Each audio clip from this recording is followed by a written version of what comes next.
Hello and welcome to Releasing Shame. This is the step into freedom and peace. I'm Mia Sines. I'm Amy Turner. I'm Denise Dominguez. And we are the Women of Awakening Global.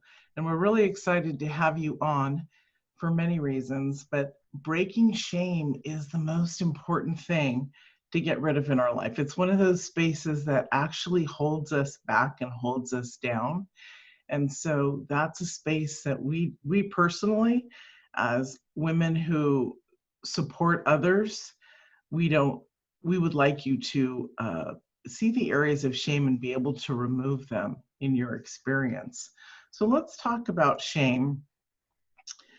I was pulling up stuff that I wanted to open up to, and more of an explanation, because in the healing world, or in the healing within each of us, there's these nuances that kind of blend into each other. And so let's talk about the specifics of shame, on how it's embarrassment, it's wanting to hide, it's some people feel very much like they can't exist. They don't want to be exposed and they don't want to be seen. At its core, Brene Brown says, shame is the intensely painful feeling or experience of believing that we are flawed and therefore unworthy of love and belonging. We're afraid that people won't like us if they know the truth about who we are and where we come from, what we believe, or how we've been struggling, or how wonderful it would be. Wouldn't it be wonderful actually to just soar and to not feel trapped down like this? We tend to associate shame with major traumas and defining negative events or moments, an abusive childhood, a painful addiction, seemingly piles and piles of credit that won't go away. The experience of feeling unworthy is universal, no matter what hides out in our past. So I don't know why, it just felt very heavy there, and I don't mean for it to be heavy, but it is a space where people don't want to actually come out from behind the curtain, so to speak. I've had a lot of women this year dealing with shame and actually using that word. One woman didn't even she wanted to work with me, but she didn't want to work with me because she was afraid that I would see into her shame. And by the second week, it was so beautiful because we started doing the shame work. And so it's really powerful to step out from that space of fear into a place of even the curiosity of what would transpire if we could look at it a different way. Amy? Yeah, so like the one thing I like to share with everyone is, just in case you don't know the difference between shame and guilt, is shame is that I like if like I am bad, I am wrong, instead of guilt, which is, oh, I made a wrong decision or I made a bad decision. Shame is where you completely embody it. And so I love that quote that you just shared, because so many times, I mean, I felt this, I'm sure you two have felt it, I'm sure everyone on the call, everyone in the world has felt this, where it's, oh gosh, if they really know who I am, then they won't like me. And right there, that's like a huge sentence right there of complete shame. It's, I can't be exactly who I am. I can't think what I think. I can't share my beliefs, because if I do, people won't like me. People won't accept me. And that's like the heartbreaking one. That's the one that we've all felt and had to do a lot of work to not have to worry about that so much. But that's the sentence that really encapsulates shame for me, is it's, if they really know what I do or how I feel or what I think, then they won't like me. Therefore, I have to hold it in and make myself bad for it. Or pretend to be somebody that you're not, because you want to be accepted and liked through their eyes. And what Amy just said was so powerful, because it's actually the opposite. If they really knew who you were, they would love you, because your past is so relatable. We're all one, we're all connected. So everything, why Amy, Mia, and myself are here is because we all have similarities in past experiences and what we've gone through and been through and now share with the world. Same with everybody. Like if somebody really knew who you were, they would fall in love with you. They would love who you are. When we share our vulnerability, it is literally, well, it is another quote by Brene Brown is, it's the gateway to your power.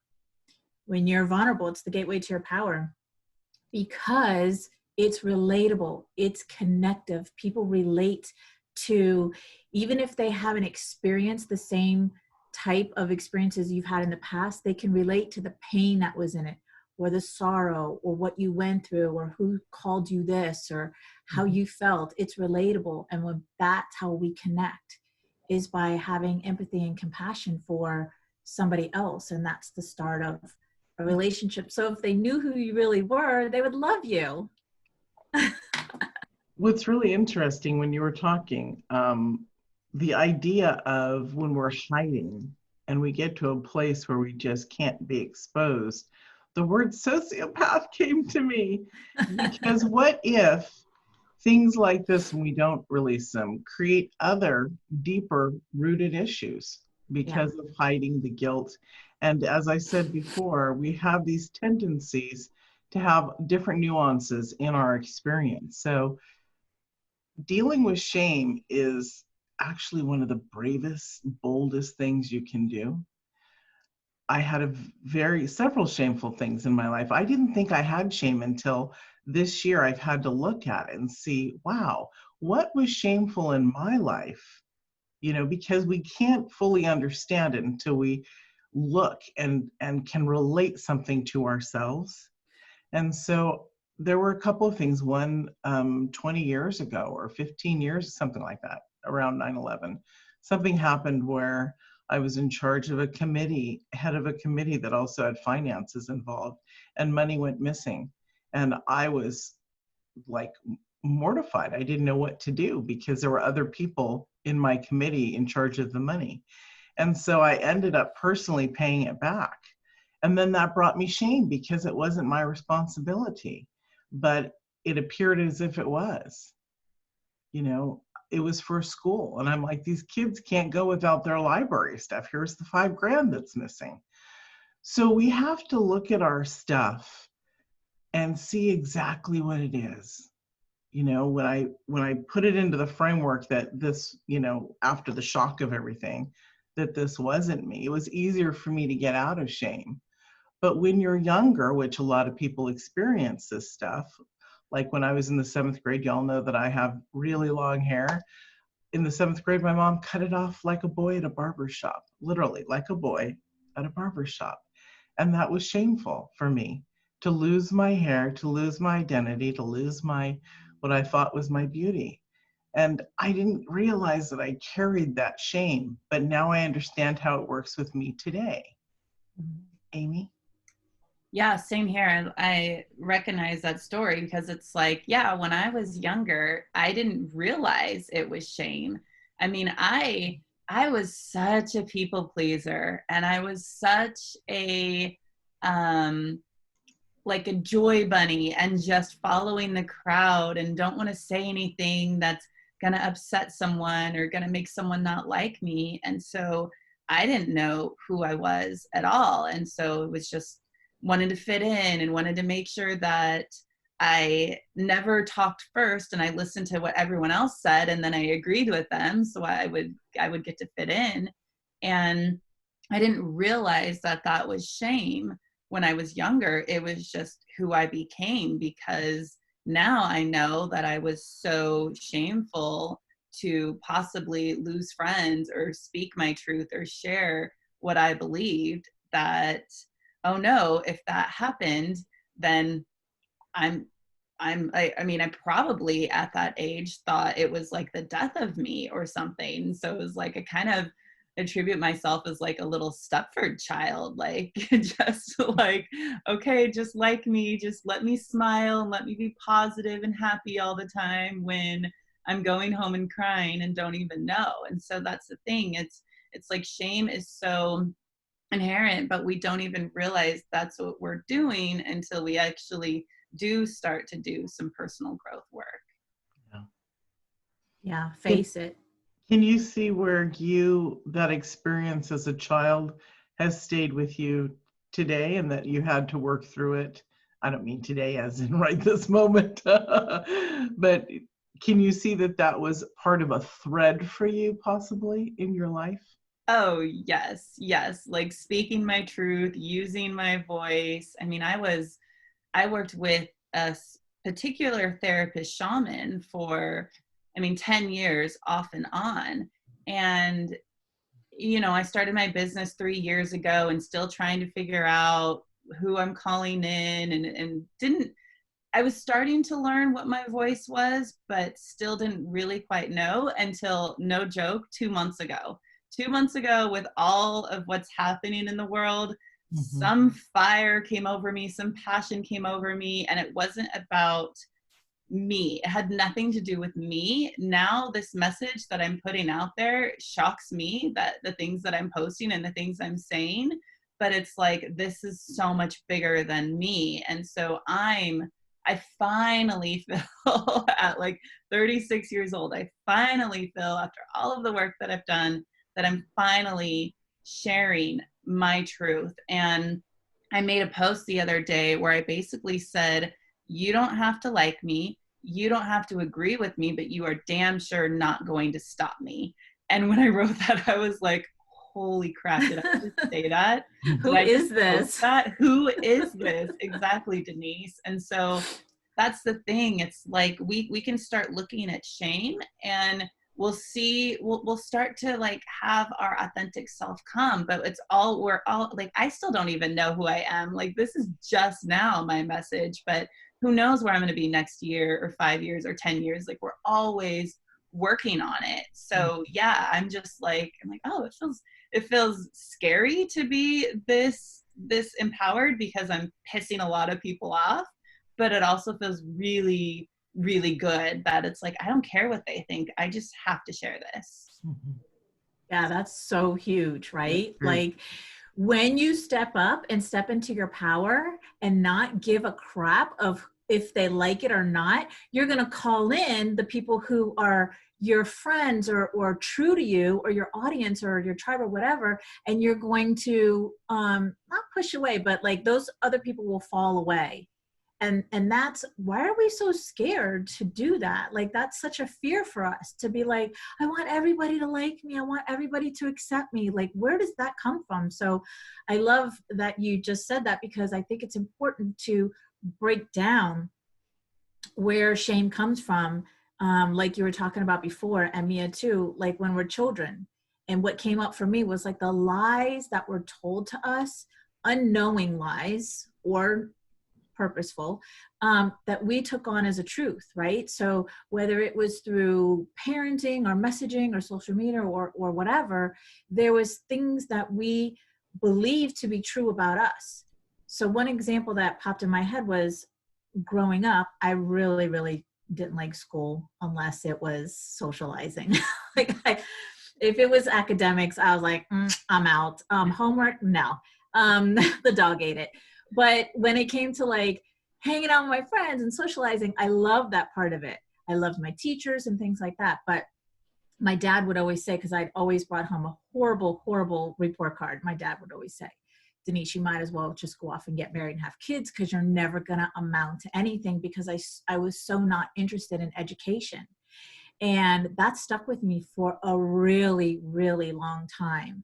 So my glass ceiling was get married and have kids, because in the messaging that he gave to me that I took on as a truth was, you'll be successful at getting married and having kids, but you're really going to, suck out in the world of career or business or anything like that. And so by 24, I was married and had 2 kids. Like, there I was done. And I think that's really important. Like, those things that are said to us, we've taken on as a truth and believed it and lived up to it. And there's a lot of shame in that. So I'm still, like you said, 36 years old, just figuring it out. I'm 49, just figuring out, like, Denise, you are successful. Like, you've done a lot of stuff that's successful, and not believing that. Like that statement I just shared, at one point, I couldn't share that without breaking down into the ugly cry and just really being so upset, because I love my dad. And that's such a terrible thing to say to a child. But that's what was told to him. And so he just passed it on.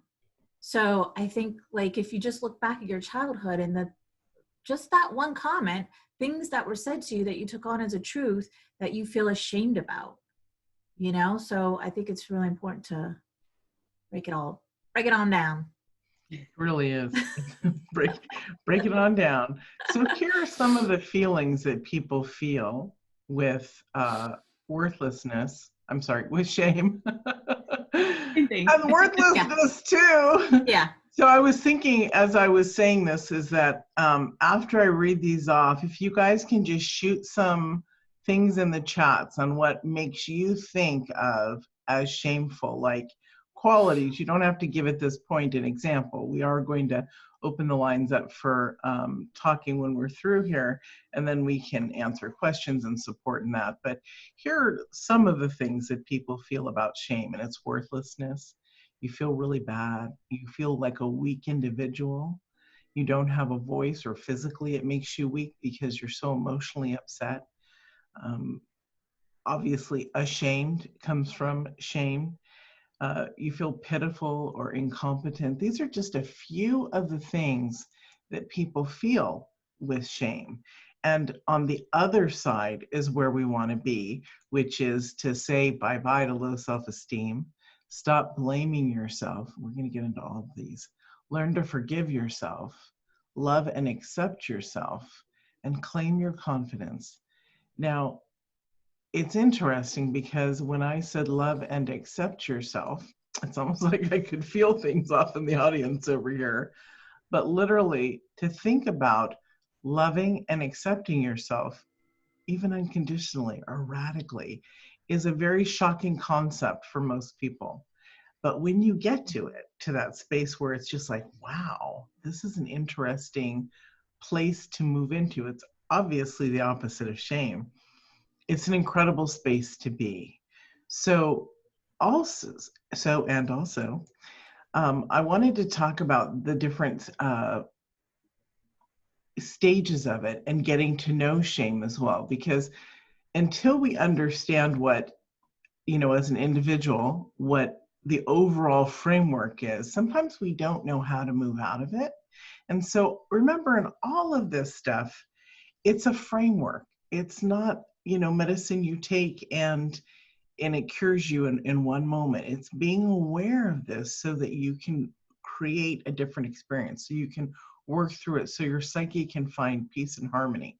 So some of the emotional stages of shame are denial, there's anger, bargaining, depression, and then acceptance, which is really interesting because I'm sure some of you also feel that there's other spaces of shame that weren't announced on here. So write this down so that you guys can talk about it with us, because we want to get to the other side, at least for those that are feeling that they're in a space where they can't move forward.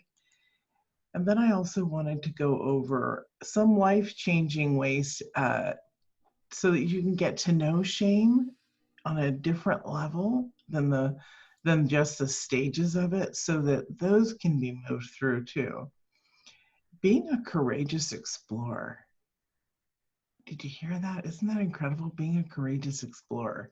That's that curiosity thing. What would it be like not to have it? Or what would it be like to move through it? Finding the gap between your feelings and shame are very important.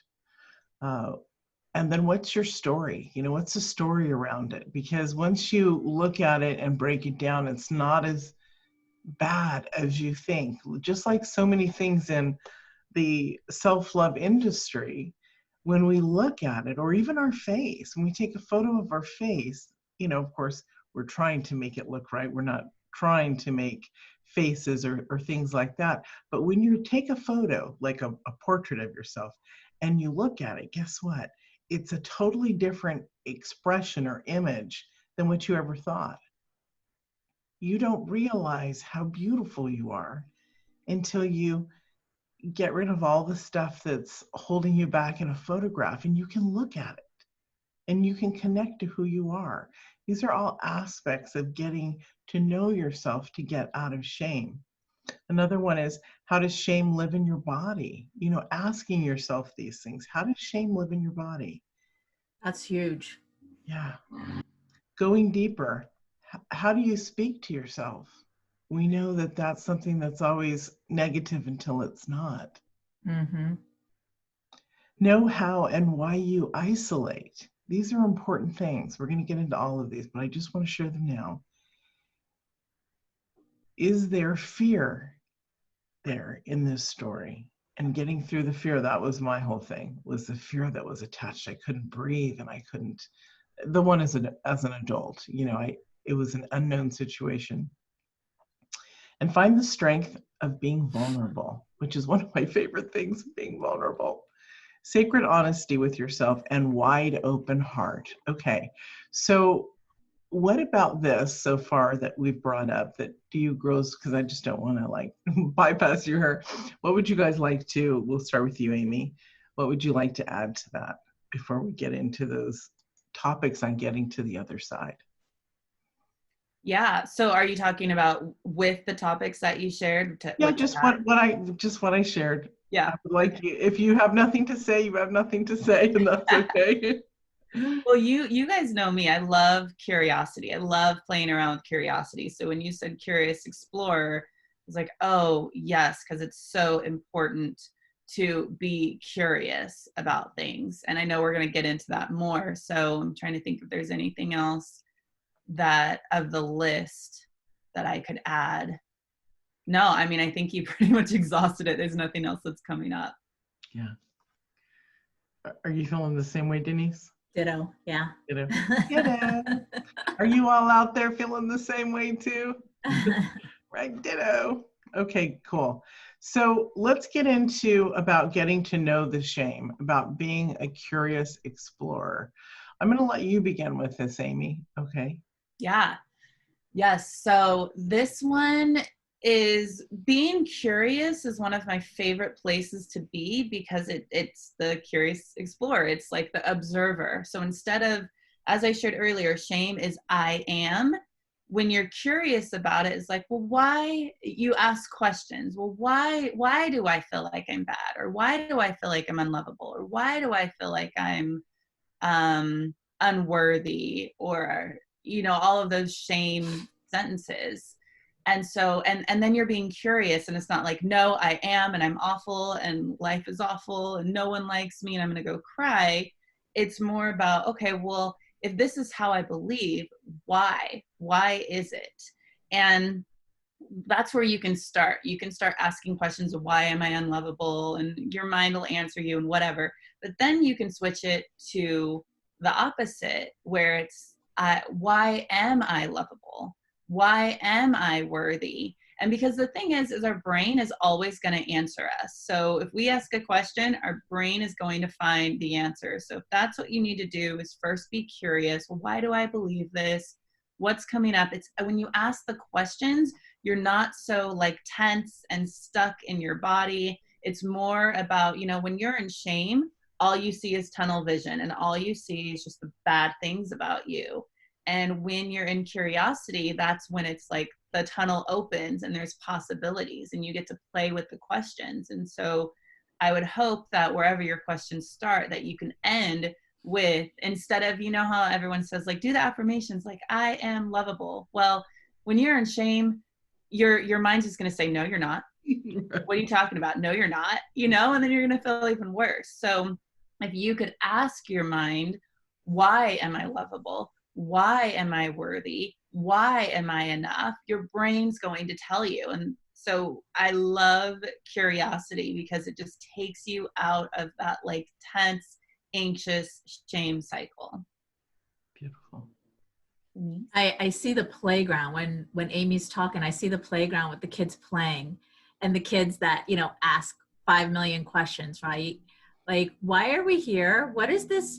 What does this do? Why does it do that? And just like all the why questions, and you answer, and there's another why, right? The kid that's just like so full of questions and like wants to know more and more and more.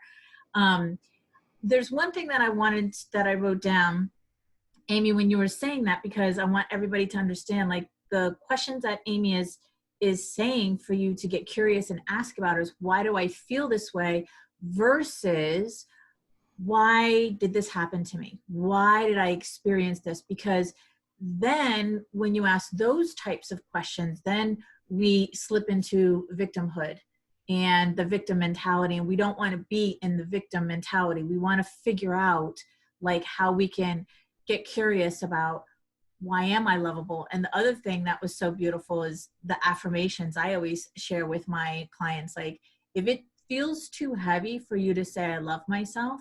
Put it down then. Huh? Sorry. If it feels too heavy, I'm like, put it down then.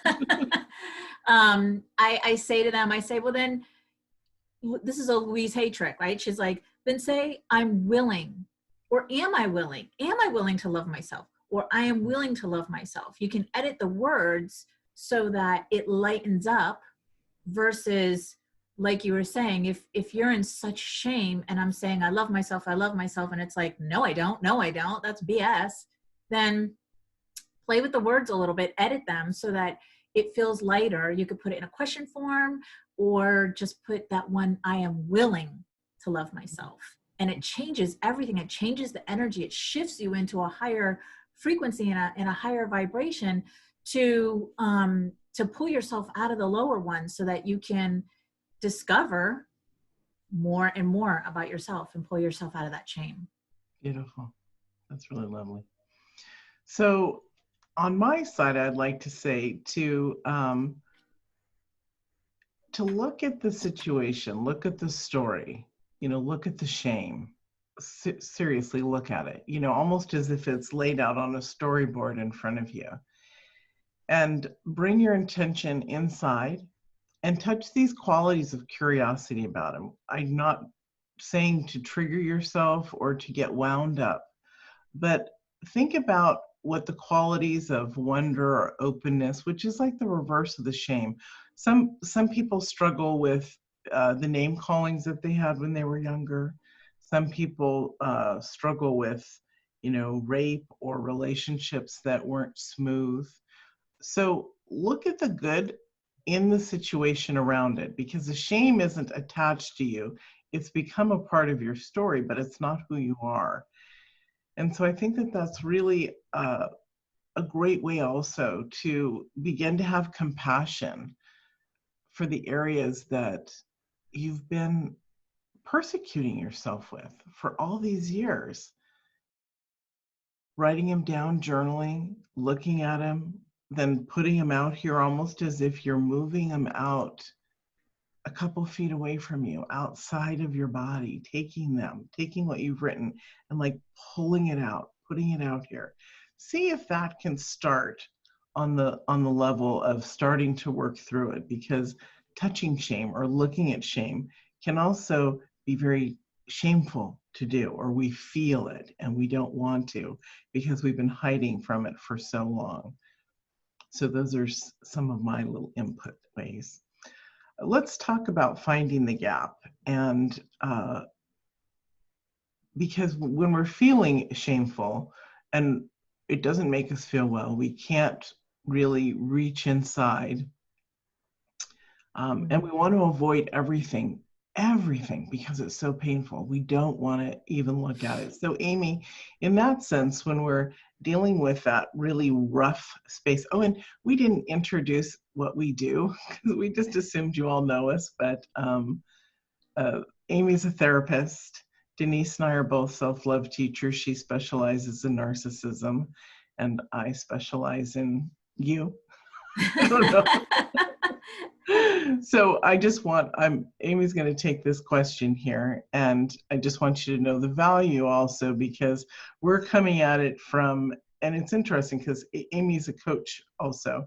So she is coming at it just like us from the healing purposes of other ways of seeing, not just in the industry of psychotherapy, but on the expansion around it too. Yeah. And I specialize, I guess I'd say, in the BS stories. So, because I love what you were saying earlier, Mia, with it's like your story, and that's what it's like, whatever happened to us in our past is a story.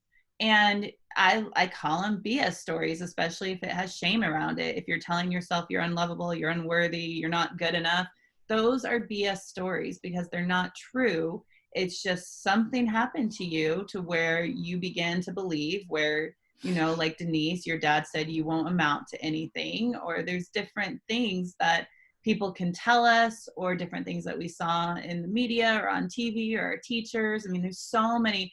As kids, our brain is just a sponge and we're just taking in all of the information. And if someone says something to us and like identifies us as something, then we take it on like, oh, that must be true. Even if you didn't deal with trauma, if your parents were upset with you at one point and they said that, oh, I'm so angry at you, you're just not good enough, or whatever they say, then you're going to take that on as a kid. And they probably didn't even mean it. They were just angry in the moment. But we don't understand that as a kid. Our brain isn't developed enough to understand that. And so those are those BS stories. And so one thing that I love to share with my clients is it's like, hey, you already lived that story. Whatever that shame story is, you lived it, and look at where you're at today. You've already gotten through it. So it's almost like, I like to look at it as like a hero story or a heroine story, because it's like, you've already gone through it. You don't have to go back. At one time you did feel unlovable, but you already lived through it, and look at where you're at today. And so that's that whole story piece. And then finding the gap is just, it's kind of like that in between, I would say, in between those stories, the BS stories and the hero heroine story. And it's like, well, okay, so the gap would be like, what's going to get you to realizing, hey, yeah, I did live that, and look at me today, and finding the things, the qualities that are good about you, and seeing like, what do your friends think about you? What are the people that want to be around you? Looking at them and what they're seeing in you for that to help you realize that, hey, you are the hero of your story. Yeah, that's so great. What came up for me when you were saying that was actually backing up to what Mia was saying. When you were talking about feeling shameful, abortion came up for me. This is something that some women choose to do under whatever circumstances, and then later on feel extremely shameful of doing that or making that decision if they had kids or whatever. And then another thing that came up was cheating, being cheated on, and or being the one who had the affair. There's these things that happen in life that we later on feel ashamed for doing, because maybe at the time terminating a pregnancy was the right thing to do. They felt in their mind, and then later on they felt shame about it. And same thing with having an affair. And then like Don Miguel Ruiz says in The Mastery of Love, which I use as a Bible, that book is so powerful. He talks about how what you've been through, the old story, is just a story now because of like what you were saying, Amy, that you've look how far you've come. So if you look at the old story, which was true for you then because it was alive, it was the energy of it was very alive then, and so it was true for you then, the feelings and all of that, but that story is not true for you now because it's in the past. If you could look at these stories that or the things that were done to you that you feel ashamed of through different lenses, it puts things in perspective for you to not hold on to the emotions and feelings that you had at the time when you made that decision, whether it was terminating a pregnancy or having an affair or when you were cheated on or whatever the story was, to now look how far you've come. You don't feel that way anymore unless you choose to. If you choose to hold on to the story from the past, then that is your choice to hold on to those emotions of what you felt. You know, when my dad said that to me, I was like in middle school. So what is that, 12, 13 years old? You know, it didn't get better in high school, by the way. But I could choose to hold on to that and deem myself as a failure and never try to be successful in life, whether it's through relationships or business or whatever. Or I could choose to look at it as like, that was my dad's stuff that he just passed on to me. And I did believe it then. I don't believe it now. I've worked on myself so hard that I choose to believe that I am successful no matter what, you know? So even if I, you know, if you know me, you know that I had like a really horrible train wreck of a 22-year relationship, and that's what I made my business out of. I could look at that as, you know, a total failure, or it was a success because I learned so much from it, and he's my greatest teacher. So it's all about like how you look at things and how you process your emotions through the old stories to get to the other side of it, so that you're not holding on to these disempowering emotions for the rest of your life. And like you said, Mia, that could easily manifest into your body and create a whole slew of things that would be like a whole nother webinar. Yeah. Yeah. Well, we are going to get to those parts too. Oh, okay. The one thing that I would like to share off of what these ladies have shared is be gentle. Be gentle with yourself. Gentleness is the new everything, literally. Gentleness is the only way that you're going to get there. Gentleness is the way to break through the fastest of any energetic storylines. When we talk about breaking stories or breaking energy or breaking beliefs, it's regarding that specific story. It's alive and angry and festering until we don't see it that way. We reverse it. We're gentle with ourselves. And then everything starts to shift. So my thing that I want to add to that is be gentle, because you are so amazingly worth it. And doesn't it feel better to be gentle than to be aggressive with yourself? Absolutely. Mm-hmm.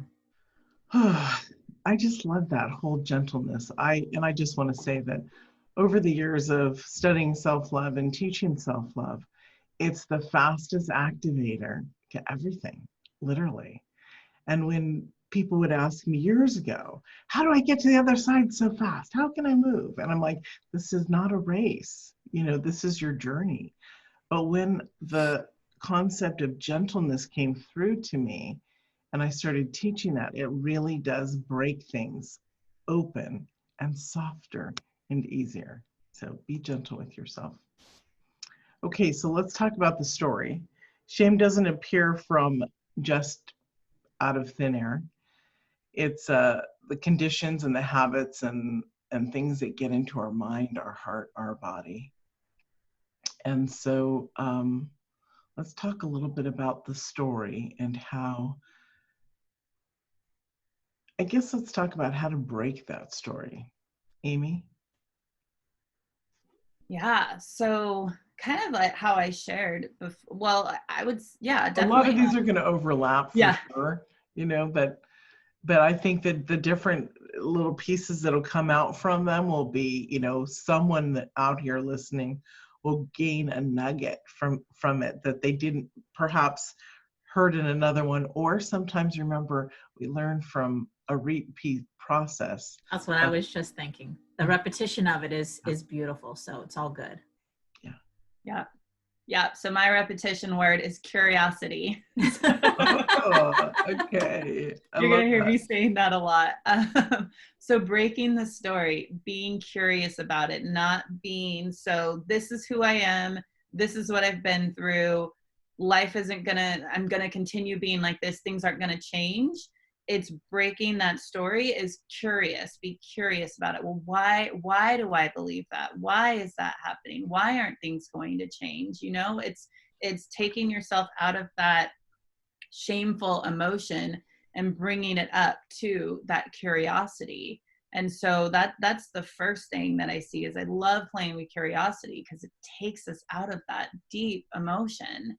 And breaking the story is also, yeah, it's like the same thing, is that hero story, you know, it's like that was your story. And you know, my favorite thing to tell clients, because obviously this was something that was told to me and so it really helps, is it's like, listen, whatever story you believed, whatever conditioning you had, it's not your fault.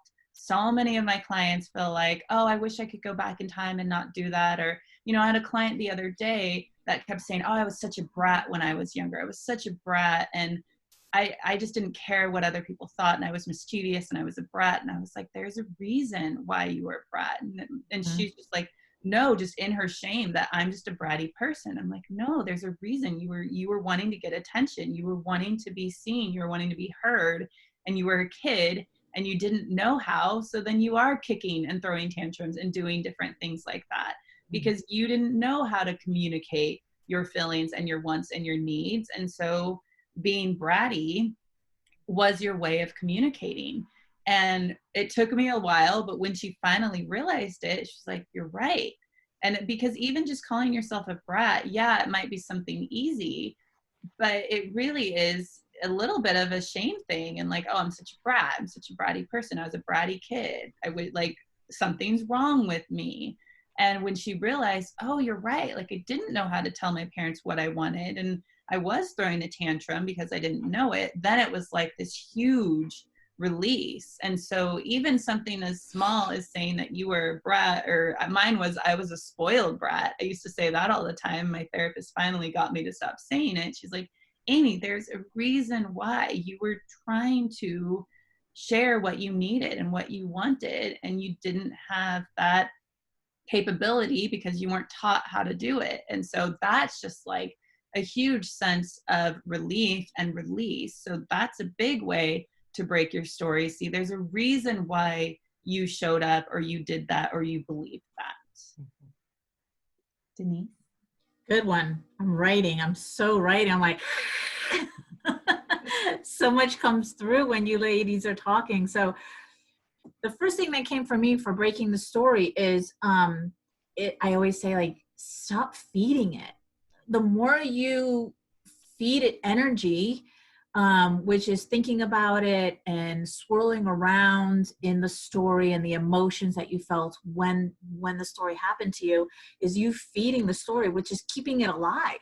So once you stop feeding it, then you starve it to death, and then those emotions aren't there anymore. So what came up for me was way back 1,000 years ago when I lived in Florida, it seems like, and my sisters were jealous over me living in my mom and dad's house. Anyway, it's a long story. I'm going to make it really short. I was obsessed with holding on to living in the house because my sisters were being so vindictive and wanting it. So I obsessed over this. You wouldn't even believe this, like, stupid idea to live in this house that I was miserable in. I didn't even like the house. I didn't even want to be there. But because they, wanted it, I kept feeding energy into it. And so it kept the drama going. It kept the emotions of that going. And then once I separated from it and stopped feeding it the emotions, I starved it, and then it disappeared. I don't think about that anymore, only when it pops up like this. And then the other thing that came through was to stop blaming yourself. So like you were saying, Amy, we go into this where we blame ourselves for acting this way or saying this or doing it this way, or even like when we were children, like the temper tantrum and things like that. Stop blaming yourself. Like, you did what you did. Even as adults, we do what we do because that's what we have as an option at the time, or that's what we were shown how to handle X, Y, and Z, whatever the story is. And so blaming yourself is a low frequency. It's a low vibration. It's not where you don't want to blame yourself, because that's puts you in the victim mentality that keeps coming up. So to be kind and patient with yourself, even through all of the bad stories where you think that you're at fault, still have that compassion for your own self and be kind and patient with yourself, because you did the best you could with what you knew at the time. Now you know better. So now you can look back and go, however, at the time you didn't know what you know now. So that's where the patience and the being kind to yourself comes in. It's so important. So I like to give women, I mainly work with women, this analogy, and it's just imagine that you have 3 daughters in front of you. And so 2 of your daughters are so amazing. They're just like, they do their homework without you asking. They help you around the house. They're just really, really good girls. And then you got that one. You got that one kid where she knows how to work your last nerve. She knows how to try your patience. But it's not because she doesn't love you or she doesn't like you. That's just who she is. So my question always is, when I share this, is would you take that one daughter and lock her down in the basement and not raise her with the other 2 daughters? Most of the time, I would say 99% of the time, I get, no, I wouldn't. I have gotten a yes one time. Usually they say no. And I say, okay, but that's what you do to yourself. That's what we do to ourselves. The parts of us that we like, that we share on social media, that we brag about, are the easy parts to love. But the parts of us that either carry shame or guilt or blame or whatever, the parts of us we don't like or that we can't even see, are the parts of us that we stuff down in the basement, we lock away, and we don't bring her up. Mm-hmm. So it's really important to see this so that you can bring that little girl, that version of you where you took on a shame story, whether you were 5, 6, 7, 8, 15, whatever, and bring her up from the basement and love her. Give her a voice, acknowledge her, right? Let her feel safe enough. Bring her up from the basement. I'm sorry, I'll never forget that one. Yeah, well, I'm very visual, so I have to do like the whole visual thing. It helps me a lot to share this. So yeah, so that she feels safe enough to be with the other parts of you, and then there's the whole and completeness. The integration. Yeah. The integration. Yeah. Mm-hmm. Beautiful. So on this framework, I would recommend the emotional intelligence work and also healing the inner child, because as you evolve in your storyline of your shame and other storylines, breaking that energy is about understanding that going in with your inner child in a process, and the inner child process that I have that I give away on the treasure trip is a good one. Going in as an adult, whatever framework, whether it's an adult when you were an adult or whether you were a little child, and supporting the weaker version of you, the one that feels trapped, less, all of that, supporting that in love, literally in love, changes the energy of the story. Here's why. In the storyline, there's always a weakened experience, something that was detrimental, frightening, scary, no matter what it was. It's something that's in your storyline to be healed for a reason. So as you go in as yourself with your younger self at that specific age, and in that visualization, in that process, the energy gets broken because the weaker version sees the strength of who you are. And believe it or not, this works to change the story. So it also works to develop the emotional intelligence. And so as you create this, as you keep rising above, these other storylines are easy to crack open and break because you can see their unreality. You can see that it doesn't touch the magnificence of who you are right now, the person, the other person, the other part of you.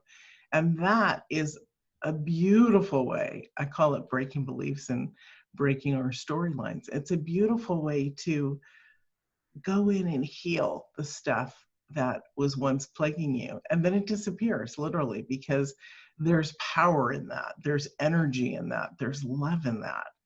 And it all goes back to you filtering from the weaker version to the more powerful one and back again. It's like how sound waves go, right? You ding a bell and it goes ding, ding, ding, and then it can echo in the mountains and ding, ding, ding, or an earthquake, it rolls to the edge of the hills and then rolls back to the center. So it's that same movement of healing. It's very beautiful. Let's talk about the body now. Okay, how does shame live in the body? So every emotion has a physical component to it.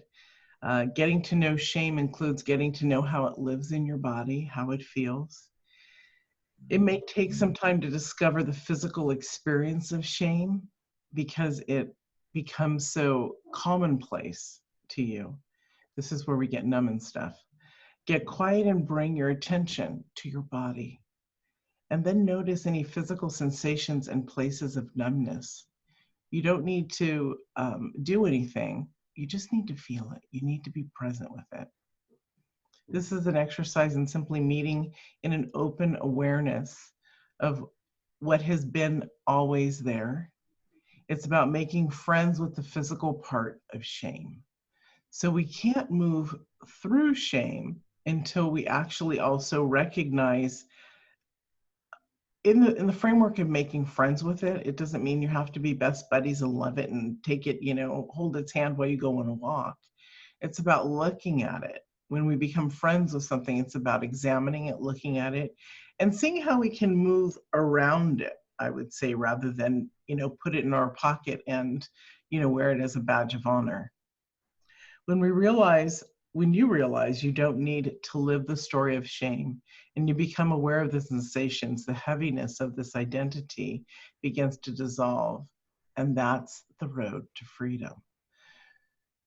Whew, that's so amazing to be able to pull it out and to look at it and to examine your body and see where it sits and feels. Because as Denise was saying, and we know this to be true, that it's dis-ease in the body and things arise up. And on this beautiful planet that we live on, there's a lot of chaos and a lot of stuff. So look at it and see what it is. In early framework, our framework of our growing up, we learn to numb out our body. We learn to disassociate from our body.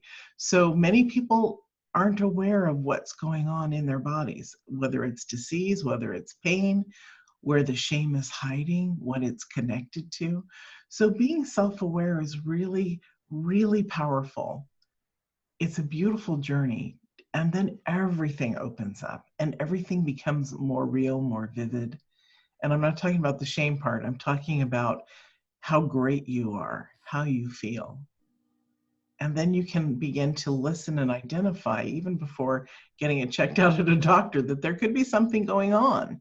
Even if it's just, you don't have to go to the doctor for this, but even if it's just that numbness that you've disassociated from your body and what it's like to feel your body again. My hands are heating up. It's like whenever I talk about this kind of energy work, the energy comes flowing through my hands. So we'll just use it at you guys out there. So it's a beautiful place is to look within the body. Amy? Yeah, I always say that the body doesn't lie. Your mind will lie to you every single day, every single second if it wants to, but your body will never lie to you. And it's so interesting that I say this because I was the one that was dissociated from my body for many, many, many years. I was just like, neck up, thinking and being logical and everything and making sure I fit in with everyone. And when I started working with that therapist, she had us do meditation, and I hated meditation. It's like, I'm not doing it right. I can't sit still. I can't stop my mind. And now it's like a whole different story. And I'm not sitting here saying you have to go do meditation to do this. I'm sharing this as my story.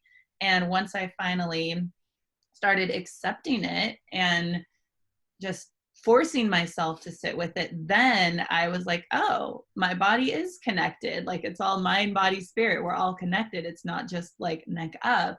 And now it's interesting because I work a lot with the body with my clients. So here's the thing. If you guys are listening to this and you're like, yeah, I don't feel my body, I don't know what's going on, I was there too. So you're not alone. And now I've come complete, like, full circle, and I do a lot of work with the body because the thing is it's like our body doesn't lie. And so we can, if we are in shame or whatever, we can be frozen. We can be what's called freeze and not really be connected to our emotions. And so what I love to do with my clients, and I'll do with myself, if I'm having a shame story or something going, then I'll close my eyes. I'll go find where it lives in my body. If you're not connected to your body, just what does your mind tell you the first place? If it says your big toe, go with it. If it says your chest, if it says your heart, if it says your stomach, go with it. And my freebie on my website, I take everyone through this because this has been the biggest thing, and you can do it so quickly. And it's just, okay, where does this live in my body? And then you have a conversation with it. Okay, what are you trying to tell me? Like, why are you here? Why, like, if it's a shame of I am unlovable, okay, where do you feel that in your body? What is it telling you? And then it's just like, and send it away. Like the thing is it's like, and it sounds so out there, but it wants to talk to us. It wants to tell us what's going on. That's why your body doesn't lie. It's there giving you information. And so if you actually close your eyes and go into it and ask, okay, what information do you have for me? What message do you have for me? What are you trying to tell me? And even if you don't hear anything, do you notice a physical sensation different in your body? Or do you see something? Or what different is happening, and paying attention to that and then releasing it? And you know how people say it's like, oh, I feel like just a weight of bricks just lifted off of me. It really is. It's all energy. And if your mind is lying to you, but your body is saying this isn't true for you, when you actually just see, sense, or feel yourself push this story away, it's like, I feel like bricks just completely lifted off of me. So that's the biggest thing I can say about your body is even if you're not connected to it, you can start to just talk to it. Sounds so out there. It's so weird that I'm saying it from the girl who was like so disconnected, but it's crazy. Your body is asking you to listen to it. When it's hungry and it's gurgling, it's telling you I'm hungry. Like your body is always talking to you. So it's so important, especially with shame, especially with these BS stories. Yeah, I always say your body's always communicating with you. It's the same thing that Amy was just sharing. Coming from a very toxic background, emotionally, mentally, sometimes physically and financially, I had suffered from anxiety, depression, gut issues, and chronic headaches, like the migraine types, and also sinuses, like frequently, even when it wasn't sinus season. And when I let go of that relationship and started on my healing journey, unknowingly through my healing journey, all of that, I look back and I'm like, whoa, I haven't had a sinus infection in like 3 years. Wait, I used to be so bad. They diagnosed me with acid reflux disease. And I had anxiety and depression, and all of that has been taken care of and healed with not one pill, no medication. It was through the healing of myself and looking into like my stories and letting go of, there's a lot of shame and abusive relationships, obviously, and all the things that came with that, and healing all of that. And then one day looking and going, whoa, I don't have any of that anymore. I'm 49 years old. I'm not on one medication. I don't even take vitamins. I'm a powerhouse. I don't need that. Some people might disagree, but that's just how I run it. So I always share your body is always communicating with you. Don't dismiss, you get a headache, or every week a headache comes up, or you're talking to this person and your headache comes up, or whatever. Don't dismiss that, your stomach is acting this way, or when you eat certain foods or whatever, because your body is always, always, always communicating with you. Everything is energy. Everything is energy. So when you're in these situations or relationships, or holding on to the past stories that are filled with shame and blame and all of that, it will bring on some type of something in your body. Your body's letting you know, hey, this is icky and crappy feeling, and we need to do something about this. So going back to the basement and the little girl in the basement, part 2 of the basement is life always lets us know what we need to give attention to. So when we stuff that part of ourselves down in the basement, the little girl that something happened to her at 8 or whatever it was, she's going to let you know that you need to give this attention to it. So how does that happen in life? It happens through either finances or relationships or your body telling you something. So it'll start off with this little knock that you can barely hear. Like, she's not being loud. She's just kind of like, hey, hello, it's me. And every time we ignore it, every time we resist it, and every time we push it down, the knock gets louder and louder and louder, to the point where she's screaming, she's banging on the basement door, like, listen to me. And so in life, this will be one toxic relationship after another. This will be one financial fall after another. This would be one illness or several illnesses popping up in your body after another, until it's like this huge thing. So yeah, everything is energy. So going back to listening to your body's always communicating with you. Don't dismiss even the littlest things. It's always saying something to you, and give that little girl or little boy the attention that he or she deserves, so that these things don't pop up in life. But life is always communicating with us, whether it's through our bodies or relationships or whatever. It's always talking to us. Yeah, it's interesting. As you were talking, the concept of the inner child, I thought of that, and I thought, I used to think that was weird shit. And that's like the number one thing I work with people on. Yeah. And so whatever concepts you create, your ideas of something, that's what you're going to believe for a while. So again, bring in the curiosity to what would it be like even in the body to connect to it deeper. Mm-hmm. If we look at things in curiosity is a more of an absolute way of knowing how it connects to us, meaning that if we have up our blocks, not even our blocks, our walls, then we can't see around them Mm-hmm. to see if there's any legitimacy of what any of us are talking about, or if you've never experienced. So lower your walls, look at the curiosity of what it would feel like. Now, working on the body, I love, part of this is the feminine work in which I teach, and we have males on the line right now, which is awesome. So I was thinking about it just now, that it's really no different just because we're women. Men have an amazing drive in their body, just like we do. So connect to that, male or female, connect to that inner drive within yourself. It's a sensualism. It's a space of connecting.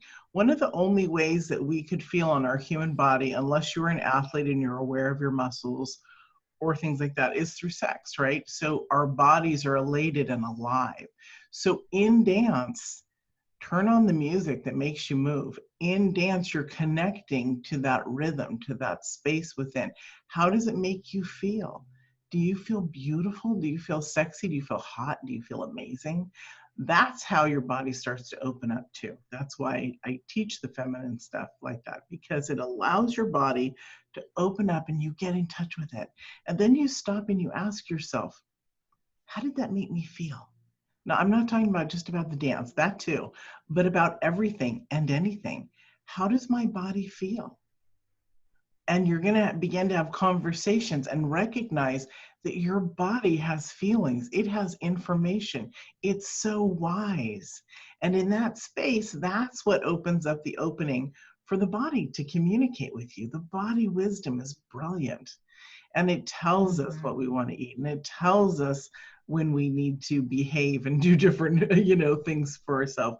Or it tells us when we're not well. It tells us when we want more love. It tells us when we want to make love. Right? Everything about the body. So be in tune to your body, because it's magnificent. And it also is our temple, our vehicle here on planet Earth, right? We're spiritual beings in this beautiful human body. So learn to love and appreciate it. I guarantee you life will be so much more fun. And it's not about eroticism. It can be if that's what you want. It's about connection, right? It's about connecting to who you are. That's where the magic is in the spiritual wisdom. It all lies within you. And when you're connected, you can expand outward. So the inner child work is one way. Dance is another. It's about removing the storylines. It's about getting in touch with the things that, it's about getting in touch with the things that are important to you. That's why the whole dance pattern of connecting to body and asking yourself, how do I feel? You know, after an argument with somebody, how do I feel? Oh, you probably feel pretty achy. After a beautiful conversation with somebody, ask your body, how do I feel? And you can feel your own magnificence there. You can feel the beauty flowing through you. So when you're connected to those feelings, you're more connected to yourself, and it really does open up beautifully. And that also eliminates, you know, because when you're feeling powerful and confident, so first of all, that's one way to get rid of the low self-esteem. When you're connected to yourself like that and you know you feel amazing and beautiful, who's going to tell you otherwise, right? That's the interesting thing about all of this. We don't care what others say about us when we are in our power, you know, our powerful place. And you grow there and you don't lose it because you keep doing it. You keep doing the work that makes you feel better, you know, that brings about healing. Okay, so the next one is going in deeper, how to speak to yourself. And our inner self-talk can be so painfully harsh. So this is something that us women do, and we teach our clients, is be aware of your conversation to yourself, because guess what? You're listening. Within the first 2 hours of waking, the normal, and remember, normal and average, when I say that, it's not talking about being normal or being an average person. It's about statistics here. So the average person talks negative about themselves 17 times in the first 2 hours. So it's about being aware. And I say that if you talk more than one time negative about yourself, it's too much, because our psyche does not like that. Our psyche wants to turn away. It wants positive, beautiful things. So it's about learning to place new patterns in your awareness, in your consciousness, even if it's mantras or affirmations, or I wrote a piece yesterday. Go to my page, or if you're on the email, make sure you read how to learn the 3 mindset techniques. And I talk about it in the framework of self-love and about the conversations for yourself, how you, I'm not going to go into it because I want you to actually read it. So literally, it'll help shift you, be aware of what you're saying. That's part of the mindset, is to be aware of the conversations and to stop them. Amy?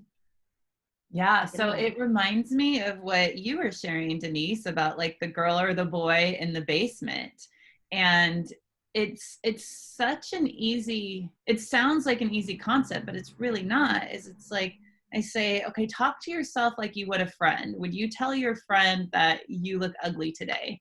Would you tell your friend that you're a stupid idiot? Maybe, I don't know who your friends are, but you know, it's like, how would you address your friend? Like, treat yourself like your friend. And it's so important for us to really talk positively to ourselves, because that's the energy. If we're talking about energy, that's the vibration, that's the energy that you're putting out there, that other people are going to feel about you. And just like what you were saying, Mia, is it's like when you're in your power, even if someone does say something bad about you, it doesn't matter because you're feeling it. And so the first way to get into your power is to have that positive self-talk. And if the affirmation isn't working for you and your brain's telling you, yeah, right, then here's the repetition again. It's like, okay, so why am I powerful? Why am I lovable? Why am I worthy?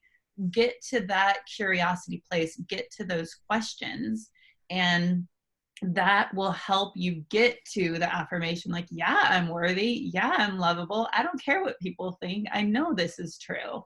And it's just having that powerful response. And I like to ask people when they're working on their worthiness or self-talk, is thinking about a mentor or a celebrity or someone who just holds themselves in a place where if someone said something mean to them, that they wouldn't respond mean back. They would just be like, oh, that's interesting you think that.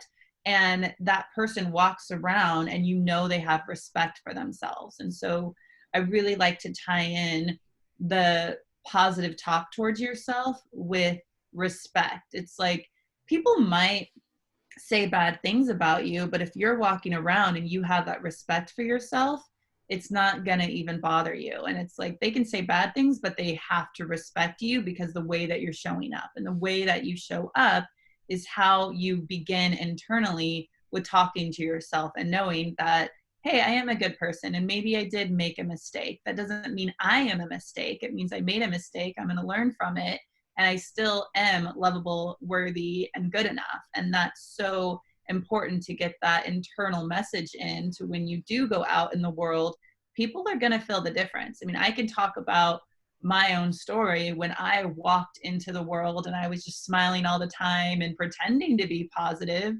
I mean, people took advantage of that for sure. And I didn't feel good inside, even though I pretended I did. Now, showing up really in my power and people not liking it, they still have to respect me, you know? And it's a whole different experience showing up like that. My vibration, my energy, it's like, cool, you don't have to like me. You don't have to like what I say, but you're going to respect me. And that's where I feel like that inner work starts to get to that place. Because everything is energy. So when you respect yourself, people respect you because that's the energy you give off. So it's, and the other thing that Amy was saying, like, I always, basically the same thing, talk to yourself the way you would talk to your best friend. So we all have that negative Nancy or that Debbie Downer inside of us. I call them the Cinderella sisters, right? They're just always in there going, it's so important to first be aware of what you're saying to yourself. So first, just kind of observe your thoughts, observe what the conversation is going on inside of your head. And, you know, literally try to keep account of it in a day of how many times you either criticize yourself or shame yourself or say that there's no way I could do that. There's no way I could live up to that expectation or whatever it is, and count. And at the end of the day, what is your number? How many times was negative Nancy and Debbie Downer showing up and running the show, so to speak, right? Then once you have that awareness, then it's time to let's hush those girls up, right? They're never going to be completely quiet, but there is a very, very strong way that you can hush them up to be as quiet as possible. And so that is where affirmations come in, or like Amy was sharing, the curiosity, the questions, and editing your words and things like that, to focus on the amazing things about you, the amazing things that you've done in the past, that you do right now, the things that you handle so well. Awareness is key. Change that conversation. Back in 2008, when I started to do this, and Louise Hay, who's like the godmother of personal growth, right?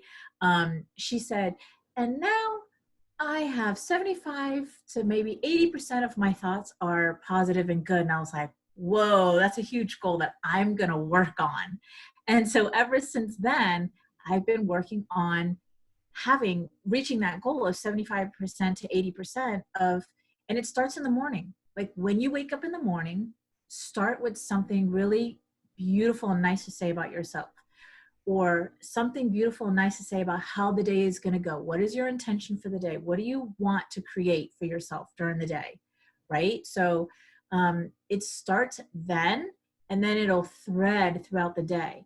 And then at night, when you're falling asleep, again, place your hands over your heart and just say something really nice about yourself. Like, wow, I really kicked ass today in that, that board meeting, or whatever it was that you really like did so well in, and honor yourself and really pull that out and recognize that in yourself. And this is the last thought that you will have as you're falling to sleep into your theta state and all of that. And then the other thing that I wanted to share was when Amy was saying, like, when people say things to you, again, this is about like, are you willing to take that on as a truth about yourself, or are you willing to see it for what it really is? Which what it really is when people are mean to us and they say things to us, even if those are people that love us or are close to us, all they're simply doing is squeezing out their emotional poison. And so you have to decide in that moment, am I willing to take that poison on, or am I willing to shield myself and recognize that that's their stuff, that's not my stuff, and I'm not going to take that on. That's, whatever their issues are that they need to work on. It's not my responsibility to even tell them that. That's their responsibility to recognize that and work on themselves. But I am not going to take that on as a truth about myself. That's their stuff. So there's my spiel. Emotional poison. I love that. That's a great way Take it, use it. And giving props, right? I loved that. Yeah. And that's really the power of changing the conversation around it, right? And because we've spent so much in negative talk in our life, you're ugly, you're fat, you're old, you're wrinkly, you're whatever, nobody will like you, whatever the crap is, or your paper's not good enough in school, or, that cute boy, is looking at somebody else, whatever the garbage talk is.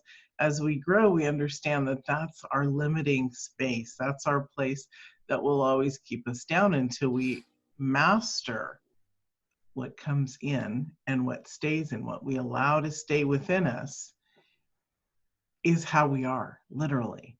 So it's literally walking your talk, what you feel, what you think.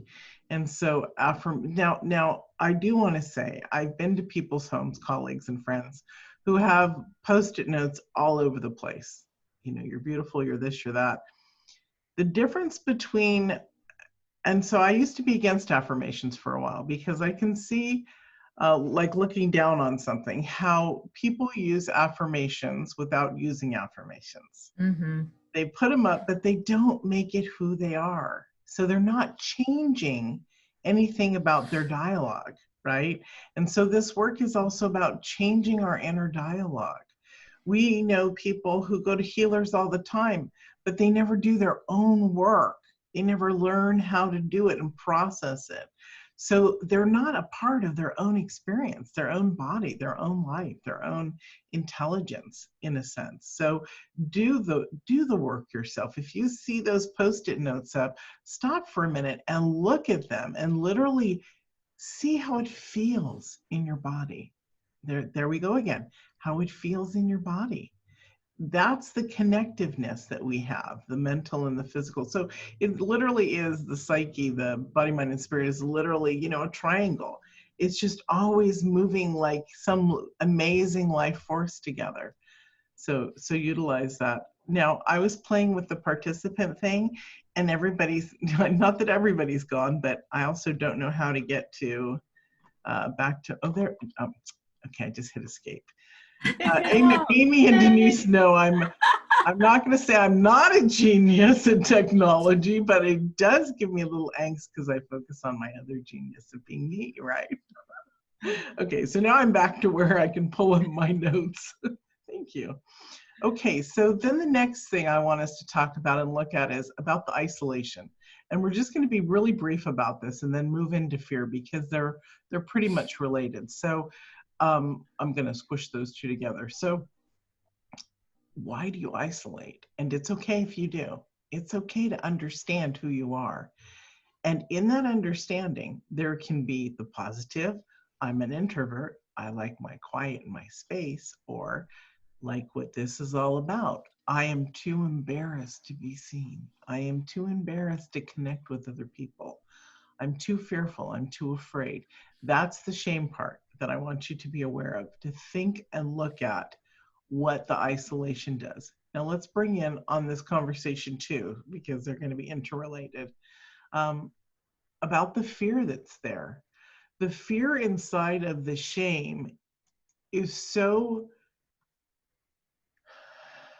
and I don't want to say abundant in a positive way, but it's so magnificent, it's so big, it's so huge, that all we do is get in a panic space. We don't move in through we can't move through it. We get stuck like we're in mud.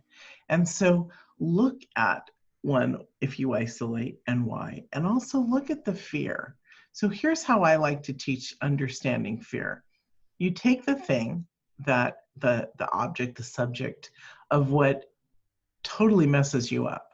So say it was getting my hair cut at 7 in the 7th grade.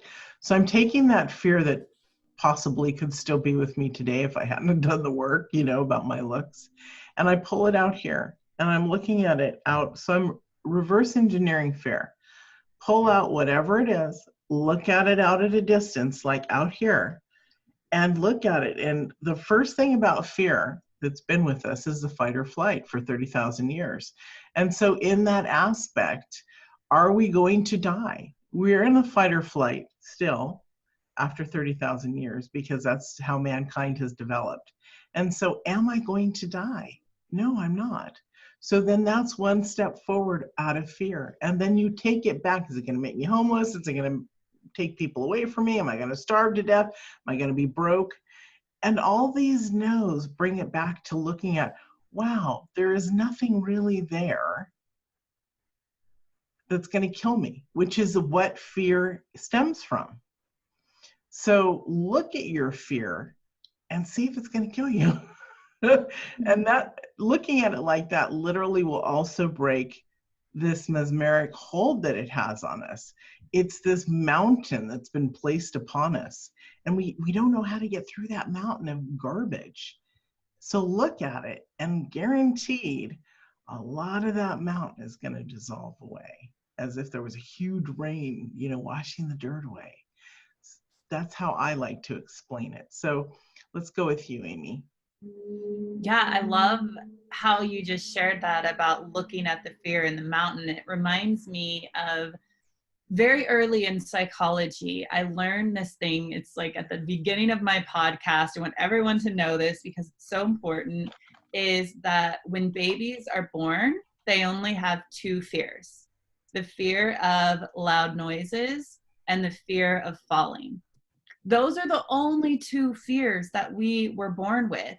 And so all of these other fears are made up, are not like those original fears. And it's so empowering to know that, oh, this fear of rejection and this fear of not fitting in and not belonging and not being lovable, those are all made up fears, because those main inherent fears that we have are the loud noises and the fear of falling. And so it just helps me so much to, when I learned that, and to share it with other people, because it's like, oh, you're right. This is a made up fear. This is a story I've created. And now I don't have to believe that anymore. So that's the piece with fear. And then with isolation, if it's not something that you're choosing to do, if you're not being an introvert in that moment and you don't want to isolate, but you are, then the thing is it's like, I used to be a love addict. It's a real thing. It's a real addiction. And it was like, I wanted that connection so badly. And so it was like, I was super needy to get it. Like, I need that love. I need that attention. I need it. And what I realized in being a love addict is it's like, but I was so scared of it. I wanted that connection so bad, but yet I'm so scared of it. And that's that like inner fear that I didn't realize, because that neediness just kept me just like chasing. But then it's like, when I got it, and when I was with a man and he wanted to be intimate with me, and even just talking, it was like, oh no, how's the weather? Right? It was too deep for me. And so with the isolation piece, is it's like, it's that deep need for connection.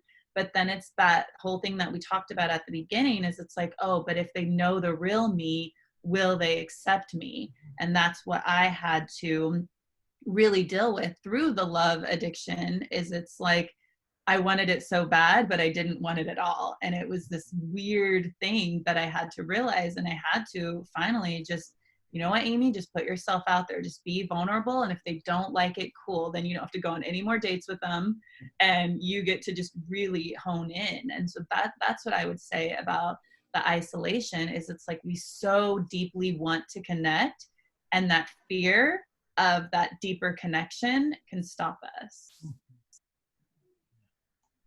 There's a question there for you, Amy. I figured you could. Yeah, it just popped up. Oh, thank you.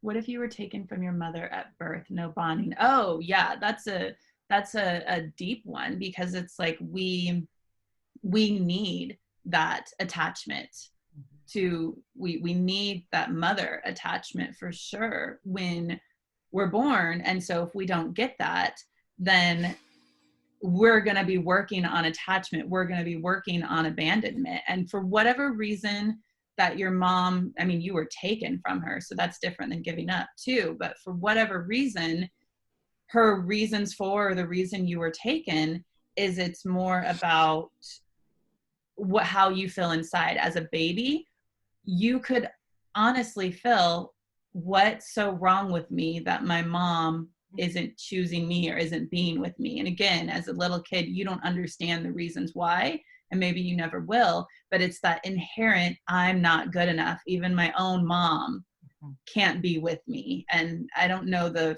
full story of being taken from. But so, yeah, so that's going to be some deep attachment, deep connection, deep not feeling good enough. And that can be a lot of work. But the thing I want you to get, Lisa, is it's like, and I know you too, and it's like, that doesn't have anything to do with you. For whatever happened has nothing to do with you. It's not anything about you. And just to let it go. And okay, for some reason this happened, and maybe this is part of your story. Maybe this is something that you're supposed to learn, is it's like how to truly love yourself and how to attach to yourself. And I know you wrote more. Is that a story? Well, Exactly. Can I also jump in with you here, Amy? Yeah. That this is the part where the self-love comes in and you override these old wounds, Lisa, literally. Everyone has abandonment from the moment they're born, because we don't speak our parents' language. They don't speak ours. We start to throw things in thinking that we're not loved or taken care of.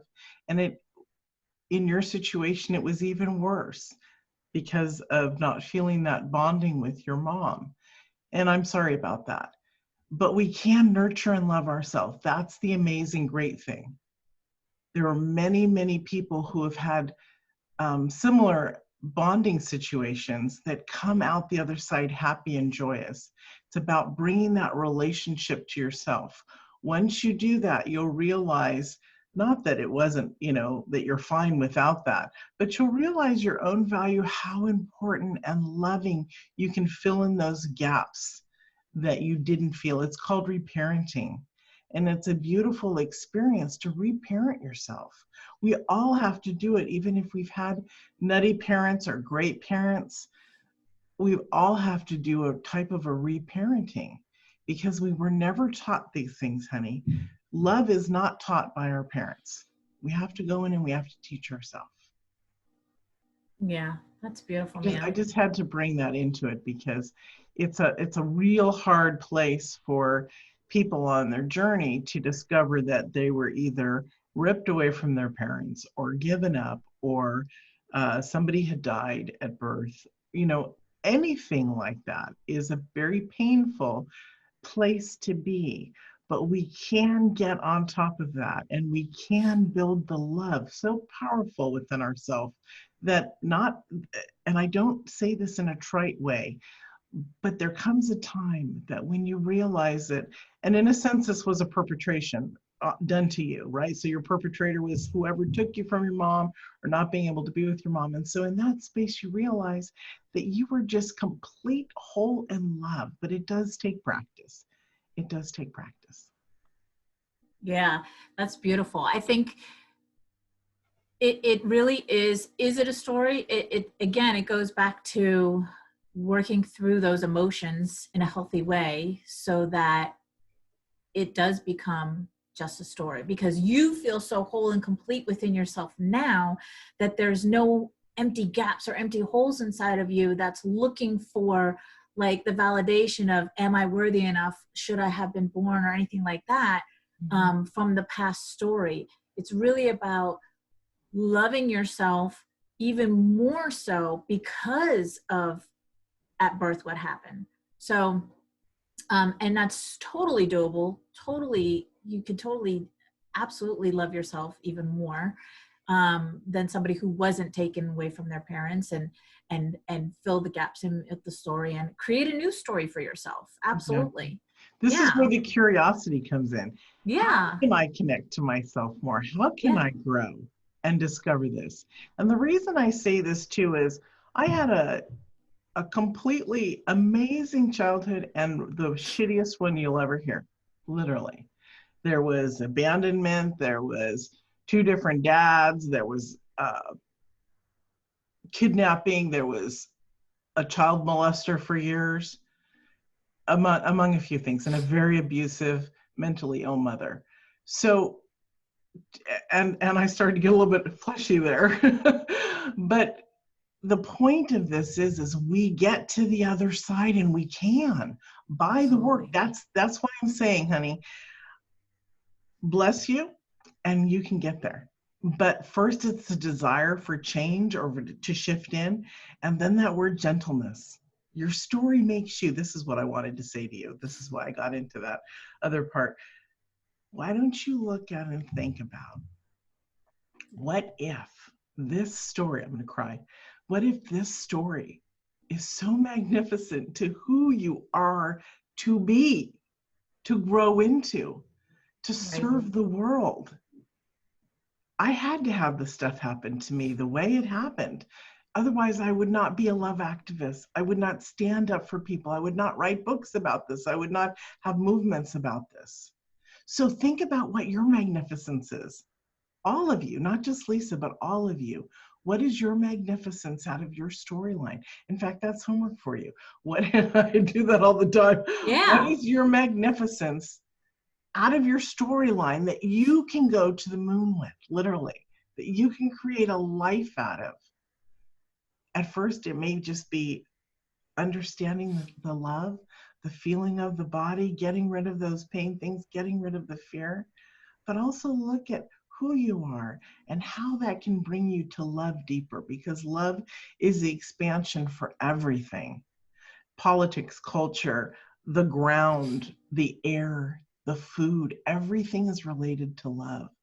And so look at where your story is going in the upright, imaginable place. There's dream, believe, create is in the treasure trove. It's a process of seeing further, expanding further your life purpose. So do that. Do that expansion of who you are, all of you, what your story was and where you want to go, because you're not limited to what you think that you have to be. I had no idea I would be who I am today. And I say that with great I pride. think we can all say that, right? Yes, because, well, I mean, on the good part, because, Yeah. because us three have worked really hard. A lot of you have worked really, really hard, or you wouldn't be here on these lines with us. So honor this aspect of who you are.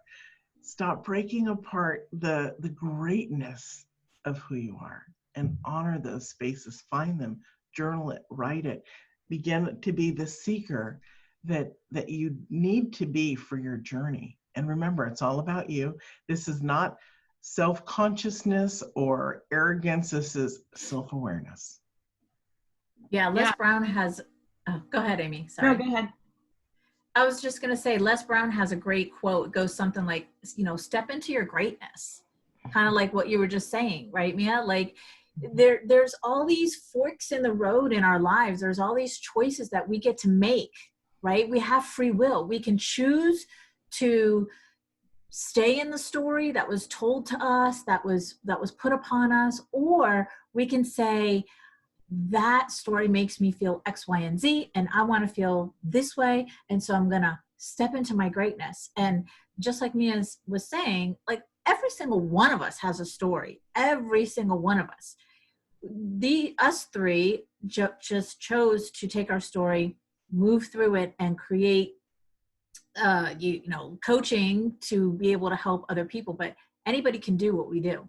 Anybody. And I always say, like, even if it's a conversation at Starbucks, you've planted a seed in somebody's head in that conversation that, holy crap, I met this woman, Lisa, and she went through this, and she is now doing this, you know, whatever it is. And like, she's just so inspiring, and I just like love her. I connected with her. Even just a conversation in Starbucks is huge. So we all have greatness. We all have stories of pain. Every single one of us on this planet, you know, different versions of it, maybe not ripped from a parent, but we all have it. So it's really just about choosing which way in the fork in the road do you want to go. Now, Amy, I'm sorry. I interrupted. No, we both were like, and one more thing, and on that, which fork in the road, and make sure you leave the bad part of the story behind, because those are just the human developments of what you've created for it to make sense. We do that as humans, and our subconscious is so beautiful. It's there to inspire us, so it keeps giving us the same information to help us along. So we need to put in new patterns of new information about your greatness, your magnificence, so that our subconscious begins to override, you know, the negative, and the positive is there, and you start to, it regurgitates up that you're amazing, well done. That kind of a conversation literally changes when you do this work. And I didn't mean to jump. I was just so excited about what Denise said. So, okay. All right, ladies, should we go on to the next one? Because we want to open this up for people to be able to ask questions and touch them. We're already Let's open it up. Our 90 minutes. Okay, so let me just finish up with saying, in moving forward, be vulnerable. It's a beautiful space. It's not about hiding and sorrow. It's about beauty. The brave, the courage, the vulnerability within you is lovely. And be sacred about the honesty with yourself. Make it sacred about your greatness and who you are. And open your heart wide. Allow your heart to be opened so wide that love penetrates in and out and flows beautifully. Okay, whose questions do we have? You have to just either raise your hand, or I can unmute you all and then mute you. I don't know how to do this. I'm going to allow you all to talk, and then I guess we'll, let's see.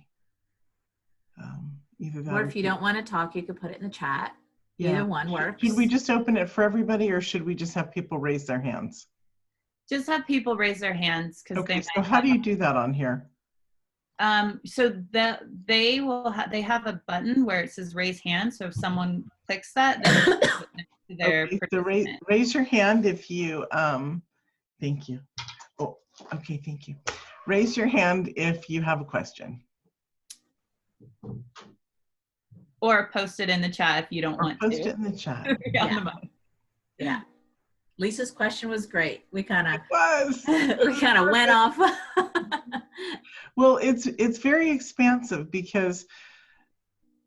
And thanks for the vulnerability, by the way, Lisa. Yeah, thank you. Because there's an openness here that we have as individuals, and in our healing process, we bring everything forward. And one of the things that I do with people is there's a ancestral thing. It actually is our I am statement. It's breaking the old storylines. It's recognizing your greatness. It's creating an I am in the confidence level, so that you always know your story of who you are and where you came from. Nobody can ever challenge that. And when we don't take the time to look into this stuff, we don't have it, right? It's there, but it's blind to us. So we do this kind of work. So what I want to say is some people are adopted, or some people, don't know their ancestry. Like if you're taken from your mother like that, Lisa, you don't necessarily, I don't know your ancestry. So the thing is about connecting to the greatness of who you are, connecting to everything about when you were a child and adult. You have qualities that, for me, my quality that brought me into this life from when I, after 9/11 and that whole accident in 2005 where I was in a wheelchair, I knew when I made the choice to leap into this experience today, I knew that I was passionate and that I was kind and loving. So those were the things that I held on to in my experience to move into this lifetime. Nobody could take that away from me. I experienced it as a child, or I expressed it as an adult. These were things that were inherently mine. So find what's inherently yours, everybody, and hold on to that. Hold on to that and make it a part of your story today of who you are, things that you would have forgotten. So make a list here of your childhood and your adulthood, and you can connect them. The ancestry part,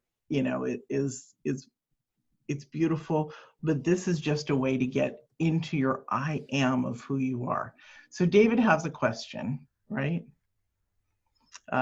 Could you speak to using discretion with whom you share your vulnerability with? Are you saying you can either come on the line so that it's clear your question? I'm